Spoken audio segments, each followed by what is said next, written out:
అందరూ ఎవరు ఏ ఇదిలో ఉన్నా కూడా సార్, అదే ఇందాక నేను చెప్పాను. దై దేవాలయ నిర్మాణం అనేది మాత్రం అది దైవలిఖితం. భగవంతుడి దయ వల్ల ప్రొడ్యూసర్ కౌన్సిల్ మొత్తం నిజంగా వాళ్ళని అప్రిషియేట్ చేయాలని, ప్రొడ్యూసర్ కౌన్సిల్ మొత్తం, కౌంటీ మొత్తం, అలాగే దాతలందరూ కలిసి ఇది అందరూ ఒక తాటి మీద నిలబడి ఈ దేవాలయ నిర్మాణం జరిగిందండి. శైవకేశవుల దేవాలయం అండి. అంటే 2 ధ్వజస్తంభాలు ఉంటాయి. శైవానికి సంబంధించిన ఫ్యామిలీ మొత్తం ఉంటుందండి, వైష్ణవానికి సంబంధించిన ఫ్యామిలీ మొత్తం ఉంటుంది.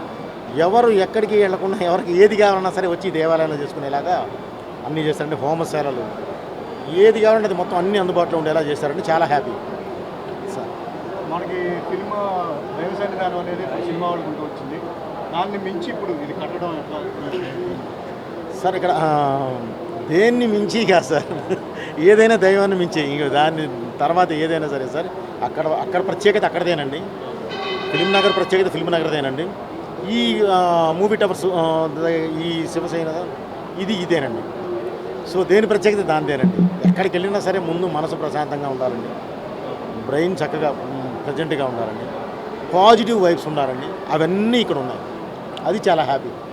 సినిమా వాళ్ళంటే నాట్ ఓన్లీ సినిమాస్, దైవం కూడా మాకు ఎక్కువ అని చెప్పేసి ఈ గుడిది నిర్మాణం ద్వారా నిరూపించుకోండి సార్. మాకన్నా చాలా మేధావులు ఉన్నారండి, నో డౌట్ అండి.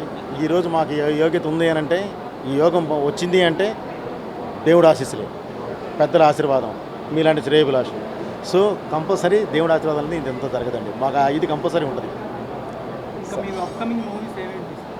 సార్. ఇది దైవ సన్నిధి సార్, మాట్లాడతాం తప్పకుండా. త్వరలోనే అనౌన్స్ చేస్తున్నామండి. ఎలక్షన్ ఇవన్నీ ఉన్నాయి కదా, చూసుకొని అనౌన్స్ చేద్దామని ఆగామండి.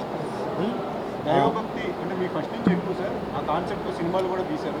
మరి రాబోయే అఖండ 2 అని చెప్పి చాలామంది అడుగుతున్నారు. సో దాని గురించి సార్ తప్పకుండా. మీరు అఖండ చూశారు, పసిబిడ్డ, ప్రకృతి, పరమాత్మ, ఈ మూడిటి మీదే టచ్ చేసి పెట్టడం జరిగిందండి. ఈసారి కూడా సొసైటీకి కావాల్సింది ఏదైతే ఉందో అదే ఉంటుందండి. దాని మీదే కాన్సన్ట్రేట్ చేసి పెడుతున్నాం సార్.